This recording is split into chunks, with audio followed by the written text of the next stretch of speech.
बहुत से लोग कमेंट सेक्शन में भी और वैसे भी मुझसे पूछते हैं कि लॉन्ग टर्म के लिए मुझे हमें कुछ स्टॉक बताएं, मैं लॉन्ग टर्म इन्वेस्टमेंट करना चाहता हूँ। वैसे कहने को या देखने को तो बड़ा एक ये सिंपल सा क्वेश्चन है, और बहुत से फोरम्स, बहुत से व्हाट्सएप ग्रुप्स, बहुत से यूट्यूबर्स इस सवाल का जवाब बहुत सिंपल तरीके से देते हैं कि ये लिस्ट दे देते हैं जी, फलां लिस्ट आ गई आपके पास, ये आप लॉन्ग टर्म के लिए आप इन्वेस्ट कर सकते हैं। ये 150 रुपये चल रहा है, ये 250 रुपये हो जाएगा, ये 200 चल रहा है, ये 400 रुपये हो जाएगा, ये 500 चल रहा है, ये 800 रुपये का शेयर है। सर सारी की सारी कहानियाँ होती हैं, सारी की सारी कहानियाँ। किसी को कुछ नहीं पता। अगर किसी को कंफर्म हो कि यार ये चीज़ 500 का शेयर है, ये 800 रुपये का कंफर्म है, आप मुझे बताएं, या 500 का शेयर है, ये 1000 रुपये का शेयर, ये 1000 रुपये, मुझे आप बताएं कि मैं जो गाड़ी चला रहा हूँ मैं वो गाड़ी सेल कर दूंगा, मैं जिस घर में रह रहा हूँ मैं वो घर सेल कर दूंगा, मैं 4 करोड़ रुपए के घर में रह रहा हूँ तो 4 करोड़ का घर सेल करूंगा, स्टॉक ले लूँगा, स्टॉक बिकेगा 400 का, 800 का, मैं 8 करोड़ के घर पे शिफ्ट हो जाऊंगा। कितना आसान है। ऐसा नहीं होता। स्टॉक मार्केट में जो आपको ये बता रहा होता है कि ये फलां स्टॉक ले लें लॉन्ग टर्म के लिए, मैं ये नहीं कह रहा कि वो गलत कह रहा है, लेकिन वो साथ जो मिर्च मसाले लगा के आपको बता रहा है ना, वो मिसगाइड कर रहा है बेसिकली। स्टॉक अच्छे बता रहा होगा, मुझे उस पर कोई डाउट नहीं है, स्टॉक वो अच्छे बता रहा है, ठीक है।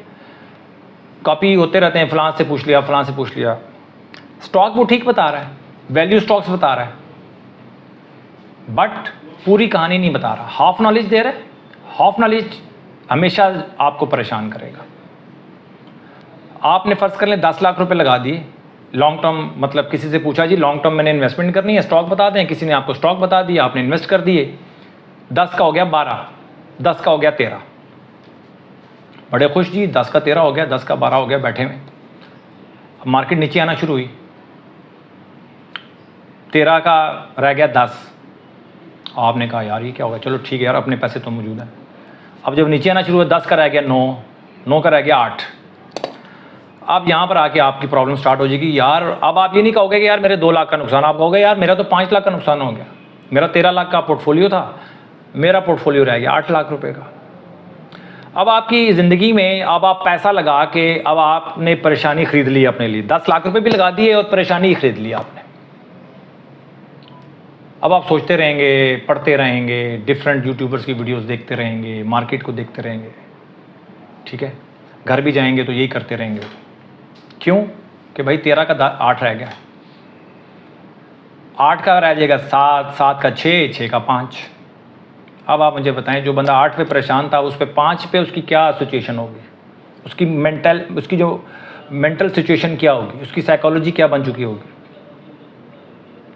सिर्फ और सिर्फ रीज़न ये थी, अच्छा जो कुछ भी उसके साथ हो रहा है बड़ा नॉर्मल है, ऐसे ही होता है स्टॉक मार्केट के अंदर, कोई प्रॉब्लम नहीं है इसके अंदर।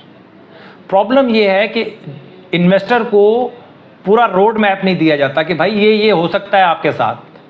पूरा रोड मैप अगर आप उसके साथ डिस्कस कर लिया जाए, उसको बता दिया जाए, एक एक चीज़ नोट कर ली जाए। अब आप सोचेंगे यार भाई तू किन चक्करों में पड़ गया यार, कौन नोट करता है इतना। यार आप 10 लाख रुपए लगा सकते हैं, 5-5 घंटे स्क्रीन को देख सकते हैं, 2-2 घंटे की मूवीज़ जो आपकी यूट्यूबर्स की आप यूट्यूब की वीडियोस देख सकते हैं। तो कोई 15-20 मिनट लगाकर आप कोई प्लान नहीं बना सकते कि यार ये इस प्लान के तहत मैं इन्वेस्टमेंट करूँगा। कोई जर्नल नहीं बना सकते, कोई डायरी नहीं बना सकते जहाँ पर आप लिख दें कि भाई ये पूरी मेरी A to Z मेरी प्लानिंग है, मेरी स्ट्रेटजी है। वहाँ पे जाके आपको लगता है कि पता नहीं यार ये क्यों पढ़ी लिखी बातें कर रहा है या कोई कॉम्प्लेक्स बातें कर रहा है। कॉम्प्लेक्स नहीं, सिंपल कर रहे हैं उस चीज़ को कि 10 का 12 होगा तो क्या करना है, 12 का 15 होगा तो क्या करेंगे, हब पावर जैसा शेयर स्टॉक आ जाएगा तो क्या करेंगे, हैस्कोल जैसा स्टॉक आ जाएगा तो क्या करेंगे। 300 का हैस्कोल लिया, 250 हो गया, 200 हो गया, क्या करना है। कोई रिपोर्ट आ गई गलत, क्या करना है। कोई फटा हो गया, कोई एग्रीमेंट कैंसिल हो गए, कुछ कंपनी में कोई बड़ा मसला आ गया, क्या करेंगे। कब शफल करना है, कब ऐड करना है, कब सब्सट्रैक्ट करना है, ये सारा लिखना पड़ेगा आपको। कब रिव्यू करना है आपने अपना पोर्टफोलियो। 10 का 12 होगा तो क्या करना है, 12 का 15 होगा तो क्या करेंगे। 10 का 8 रह जाएगा तो क्या करेंगे, फिर 5 रह जाएगा तो क्या करेंगे, पूरा लिखना पड़ेगा सर। ये इतना सिंपल नहीं है, ये बहुत क्रूशल है। लोग सबसे ज़्यादा हमारी फील्ड में सबसे ज़्यादा जो चीज़ किसी को मतलब एडवाइस करना होता है ना, ये लॉन्ग टर्म स्टॉक बता दो भाई, ये ले लो ये ले लो ये ले लो, बस तोते की तरह उन्हें गिने होते हैं स्टॉक्स, टक टक टक करके आप बताते हैं। आप कहते हैं इससे बड़ा पढ़ा लिखा इंसान ही नहीं। यार मैं अगर कोई मुझसे कोई पूछता है लॉन्ग टर्म के लिए स्टॉक, तो मैं तो सर पकड़ के बैठ जाता हूँ कि यार ये 2 घंटे का लेक्चर मैं इसको दूँ या क्या करूँ। अगर मैं छोटी बात करूँगा तो ये तो मिसगाइड हो जाएगा। 2 घंटे का लेक्चर दूंगा तो मेरी ज़िंदगी कैसे गुजरेगी और ये सुनेगा कैसे। तो ये एक बहुत बड़ा मैं समझता हूँ प्रॉब्लम है। लॉन्ग टर्म बार बार लोग मुझसे पूछते हैं कि लॉन्ग टर्म के लिए मैं करना चाहता हूँ इन्वेस्ट, लॉन्ग टर्म के लिए इन्वेस्ट, तो मैं तो हंसता हूँ सर इस बात के ऊपर। 10 का 8 रह जाएगा, आपने क्या करना है, आपने री इन्वेस्ट कब करना है, कब ऐड करने हैं। आपने कैपिटल ऐड भी करना होता है, कैपिटल को पुल भी करना होता है। ऐसा नहीं है कि आपने 10 का 12 हो गया, 12 का 15, 15 का 20 हो गया तो आप बैठे रहेंगे तो कुछ भी नहीं मिलेगा। साइकिल होता है स्टॉक मार्केट का, यूं जाएगी फिर वापस आ जाएगी। 10 का 20 हुआ, कुछ अर्से के बाद 20 का 10 रह गया, आप बैठे हो यार ये क्या हो गया मेरे साथ। हुआ तो कुछ भी नहीं, 10 का 10 ही आपके पास, लेकिन आप 20 से 10 गिनेंगे ना तो रातों की नींद उड़ जाएगी आपकी कि यार मेरा तो 20 लाख का पोर्टफोलियो था, मेरा तो 10 लाख का रह गया। रातों को नींद नहीं आएगी, बैकी बातें करेंगे। ये हकीकत बता रहा हूँ, मैंने, ये मेरा पर्सनल एक्सपीरियंस है, ऐसे लोगों को देखा हुआ है मैंने।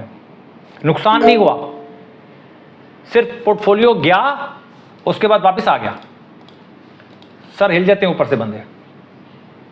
वजह मेंटली तैयार नहीं होते, उनके पास रोड मैप नहीं होता पूरा। मेंटली अगर तैयार हो ना तो कोई इश्यू नहीं होता, बंदा संभाल लेता अपने आप को।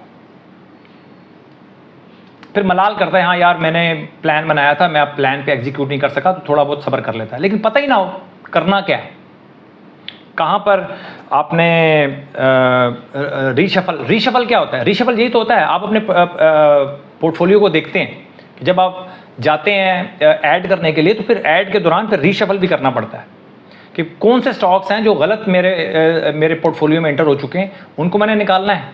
और जो अच्छे स्टॉक्स हैं, अच्छे स्टॉक्स कौन से होंगे, जो सबसे कम लॉस में होंगे, या अगर सब में लॉस हो रहा है तो सबसे कम किस में लॉस हो रहा है, या अगर किसी में से प्रॉफिट भी हो रहा है तो सबसे ज़्यादा प्रॉफिट किस में हो रहा है, तो वो आपके स्टॉक सबसे अच्छे होंगे। ये तो खैर मैं वैसे ही आपको तरीका बता दिए, डिफरेंट तरीके हैं इसके अंदर। तो सबसे अच्छे स्टॉक्स को आप मज़ीद ऐड करेंगे, और जो सबसे गंदे स्टॉक्स हैं, गंदे स्टॉक्स तो खुद अपना बताएंगे ना कि सबसे ज़्यादा लॉस में होंगे, वही गंदे हैं। और दूसरी बात एक और भी मैं बता दूँ आपको बात, कि स्टॉक का गिरना, मतलब कोई स्टॉक गिर गया, मार्केट सारी गिर रही है, मार्केट में सेलिंग आ गई है, तो अच्छा वैल्यू स्टॉक भी गिर सकता है, कोई प्रॉब्लम नहीं है भाई। जब इन्वेस्टर को पैसे ज़रूरत है, उसमें पुल करने हैं और उसमें कहीं और लगाने हैं, अच्छा स्टॉक ही बेचेगा ना। अच्छा स्टॉक बेचेगा तो उसको पैसा मिलेगा। पैसा कहाँ से मिलेगा, कचरा स्टॉक बेच के उसको पैसा मिलेगा? नहीं मिलेगा। कचरा स्टॉक तो होगा भी नहीं उसके पास, सारे वैल्यू स्टॉक होंगे उसके पास, तो बेचेगा ना। जब बेचेगा तो स्टॉक नीचे जाएगा, सिंपल सी बात है। तो जब स्टॉक नीचे जाएगा, आपने क्या करना है ये आपको पता होना चाहिए। जब स्टॉक ऊपर जाएगा या आपका पोर्टफोलियो जब ऊपर जाएगा तो क्या करना है, ठीक है। तो ये बहुत ही आप समझ लें कि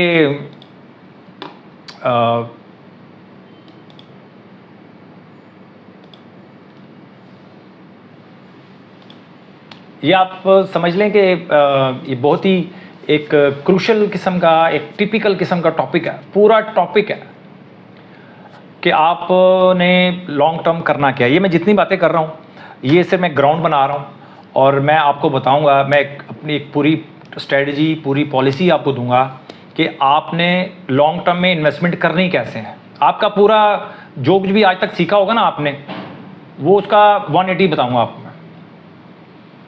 180 डिग्री पे जाके आपको बताऊंगा कि नहीं भाई, आप जो सोच रहे हैं लॉन्ग टर्म इन्वेस्टमेंट इस तरह नहीं है, जिस तरह किताबों में लिखा हुआ है उस तरह भी हो सकता है। ऐसा नहीं कि वो तरीका गलत है, वो भी हो सकता है, लेकिन जो तरीका मैं आपको बताऊंगा ना, वो अगर तरीका आपने अडॉप्ट कर लिया तो आप कहोगे यार स्टॉक मार्केट में तो अब मजा आया काम करने का।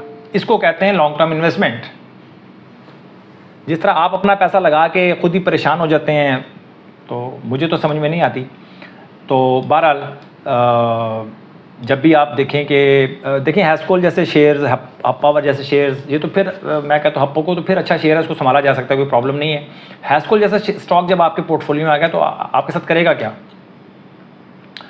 उन चीज़ों पे भी नज़र रखनी होती है। और कई दफ़ा ऐसा होता है कि वैल्यू 10 रुपये की है, वो वैल्यू 20 रुपये की, स्टॉक 20 का हो गया, स्टॉक 25 का हो गया, वहाँ पे इसको सेल करना होता है। ठीक है जी। कई दफ़ा ऐसा होता है 10 रुपये की वैल्यू वाला शेयर आपको 5 रुपये का मिल रहा होता है, वहाँ पे उसको ऐड करना होता है।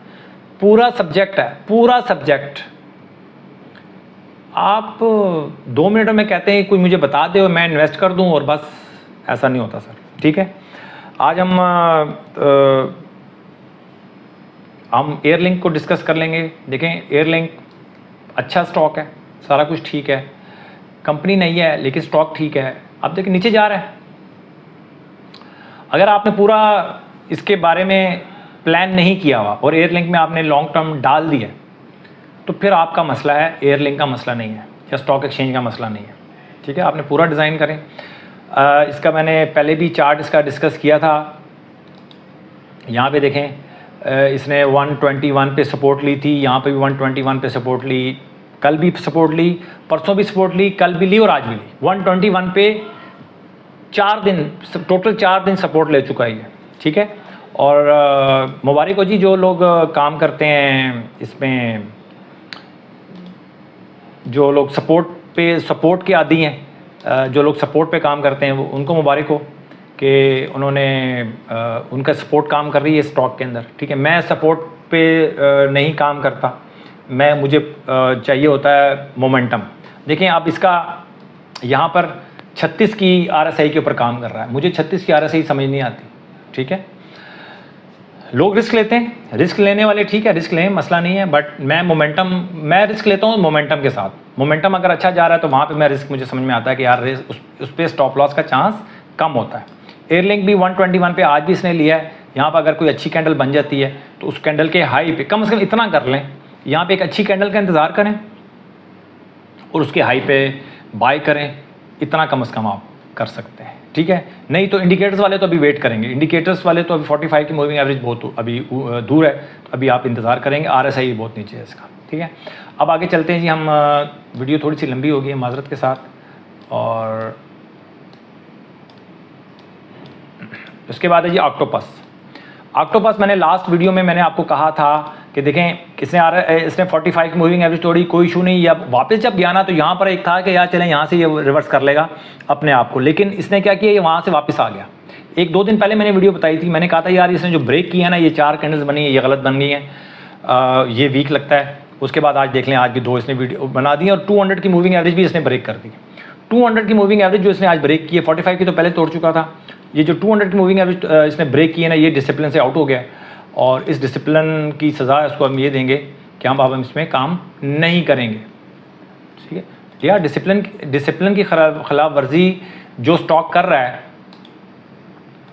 आप उसको सज़ा भी नहीं देते। ठीक है, आपके साथ यही प्रॉब्लम है। जो स्टॉक डिसिप्लिन की खिलाफ वर्जी कर रहा है, आप उसको सज़ा तो दें कम से कम, कि आप उसमें काम ना करें जब तक वो सीधा ना हो जाए। वो भी सीधा होता नहीं है, आप फिर उसको गले लगा लेते हैं। ठीक है, अच्छा मेरी बातों को मैं थोड़ी सख्ती से बात करता हूँ, इसलिए कि मैं आपके सामने बैठा हूँ वर्चुअल, मुझे नहीं पता आप कौन देख रहा है मुझे। ठीक है, तो इसलिए मेरी सख्त बातों को थोड़ा बर्दाश्त कर लिया करें, ये आपकी बेहतरी के लिए बात कर रहा हूँ मैं। ठीक है, अगर कोई स्टॉक इनडिसिप्लिन्ड है, डिसिप्लिन से आउट हो रहा है, हमने जो कायदे कानून बनाए हैं, हमारे कायदे और कानून के मुताबिक अगर वो डिसिप्लिन से आउट हो रहा है, उसको सज़ा दें। सज़ा उसको यही देनी है कि आप उसको भेजें और लेफ्ट कर जाएं। हम तो ये सज़ा दे सकते हैं, उसको लान तान तो कर नहीं सकते। तो बस आपने उसको सज़ा ये देनी है कि आपने उसको देना है जी कि भाई तू, मेरा और तेरा ताल्लुक़ ख़त्म, जब तू ठीक होगा फिर हम तुझे दोबारा गले लगा लेंगे। लेकिन ज़रा सा वो ठीक होता है, आप उसको गले लगा लेते हैं। RSI देखें, इसकी 45 की मूविंग एवरेज देखें, 200 की मूविंग एवरेज देखें, सारी की सारी जो है ना प्रॉब्लम के अंदर है। जब भी ठीक होगा हम काम कर लेंगे। ऑक्टोपस में नई आपने पोजीशन नहीं लेनी किसी भी सूरत में। और अगर आपने इसको ऑक्टोपस को रखा हुआ है और विदाउट स्टॉप लॉस रखा हुआ है, ये आपका इशू है। आप अभी तक नहीं आ रहे स्टॉप लॉस की तरफ, तो मैं आपसे गुजारिश कर सकता हूँ कि आप इसमें स्टॉप लॉस की तरफ आएँ, ज़िंदगी आसान हो जाएगी और आप एक्टिव हो जाएंगे। ये जो आप केयरलेस हुए हैं ना, ये तो इसके अंदर ये आप केयरलेस आप कन्वर्ट हो जाएंगे केयरफुल में। ठीक है, अपना बहुत ख्याल रखें। Thank you very much.